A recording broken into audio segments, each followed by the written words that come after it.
Yun. So, ang nagiging problema na nakikita namin, pinangalanan lang namin yung mga problemang nasasabi sa amin, ay transitory food insecurity, which is, as defined by Devereaux, a sudden decline in the ability to meet subsistence needs or a temporary food deficit for whatever reason. And this already exacerbates pre-COVID food insecurity at maraming salamat sa presentation kanina. So, mas nakita namin yung extent ng food insecurity. Pero according to SWS, noong 2019, may chronic hunger na 9% of the population of the Philippines. And there's a child malnutrition of 0 to 2 years old na children, 26% in 2019. So marami pang ibang statistics na pwedeng i-cite dyan. Pero yan lang yung nakalap ko in the 2 days that we were writing the concept note.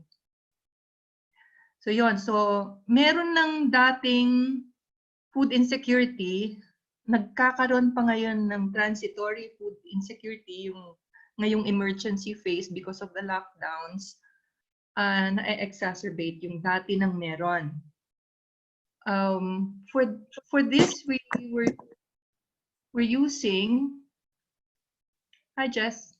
Hi, I just came in. I'm sorry. I just saw the email. I am so sorry. Anyway, please, sorry. Don't let me interrupt. So sige, ito yung ginagamit nating framework for food security. If you look at the top box, nandyan yung activities para gumawa ng pagkain, iproseso siya, dalhin siya sa mga kakain at yung pag-consume ng pagkain. So the whole value chain for food is nandyan na. At sa ilalim naman, nandyan yung food system outcomes at may tatlo siyang 3 general classes of indicators. There's na sinasabi ng WFP din and yung iba pa. Food access, food availability, and food utilization. Food utilization is also sometimes called quality and safety. Yun. At yung food security na yun ay malaki ang impact at naaapektuhan din ng social welfare. Income, employment, wealth, social and political capital, and human capital. At ng environment at natural capital. So this one is looking at it from the system's point of view, but top of mind niya yung food system activities. Ayan. Ito yung nakita pa lang namin na causes ng supply chain disruption ng pagkain. Ang isa ay yung enhanced community quarantine sa NCR at yung community quarantine sa ibang mga lugar. Ang isang naging epekto nun ay ang pag-cut ng staff ng more than half kasi skeletal force lang sa food establishments. Mapa-manufacturing siya, mapa-restaurant siya, grocery, etc. So the food activities decrease. Food transport is disrupted because of uneven community quarantine policies and protocols. LGUs have different interpretations of the community quarantine protocols and policies that came out of national government. And so, nagkakaiba-iba rin sila ng implementation ng lockdown.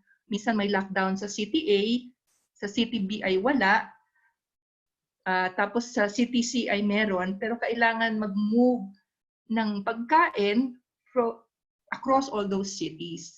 Minsan humihinto siya sa isang lugar dahil sa checkpoint at doon na nabubulok yung pagkain na itatapo na siya minsan.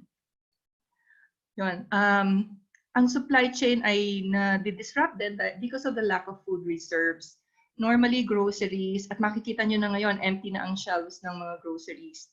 Groceries or restaurants or food establishments have food stock only up to a few weeks. wala silang, I don't know if it's mandated in the Philippines na magkaroon ng buffer stock for emergencies. At kung meron mang mandate na ganon, hindi yun sinusunod. Madaling salita, walang food reserves. Food establishments are also cautious on ramping up operations kasi hindi nila makita saan ba kailangan, maibebenta ba yon, maipapadala ba. Siyempre, ang food establishments operate on a just-in-time operation. So, medyo kailangang i-revise yon ngayong emergency phase. There's also a lack of transport terminal staff. So, yung pagkain natin, gumagalaw yan in multimodal terminals. So, ibababa mo muna by boat, tapos kukunin ng truck. Pagdating sa isang point, kukunin ng mas maliit na truck, ita-transport somewhere else. Now, the terminal staff have to be competent in handling food items in a crisis and transport in a crisis like this, in an epidemic, in a pandemic. Nagkaroon din ng reduction in food exports. So marami tayong saging, hipon, at iba pang prutas na hindi maipadala. So magkakaroon tayo ng oversupply and then you cannot move them, so nabubulok sila. Meron din reduction of food imports, and if we are to believe the DA, hindi naman natin kailangan mag-import ng rice kasi we have an 80-day supply and harvest na. So DA is predicting that we will have rice sufficient for the next 6 months. Pero meron tayong mga pagkain na heavily dependent on imported raw materials. One of the sectors na maaaring maapektuhan yan dito sa Mindanao ay yung halal foods. Because meron yang mga pagkain at raw materials na nagagaling sa ibang bansa. Yon. So ano nang ginagawa ngayon? So there's the Interagency Task Force on Emerging Infectious Diseases, and they approved the DA proposal already on food resiliency protocol. This includes free movement of farmers, fishermen, etc., workers in food processing and manufacturing firms, so that the food supply chain is not disrupted too much. NEDA also released a report on the economic impact of the pandemic, and they've recommended some actions already. There's a strong collaborative CSO response, especially sa NCR, at nag-expand na yun sa Luzon. I don't see that in Mindanao yet. And then the task force also is already considering new protocols to allow for freer movement of goods and maybe a selective lockdown instead of yung NCR-wide.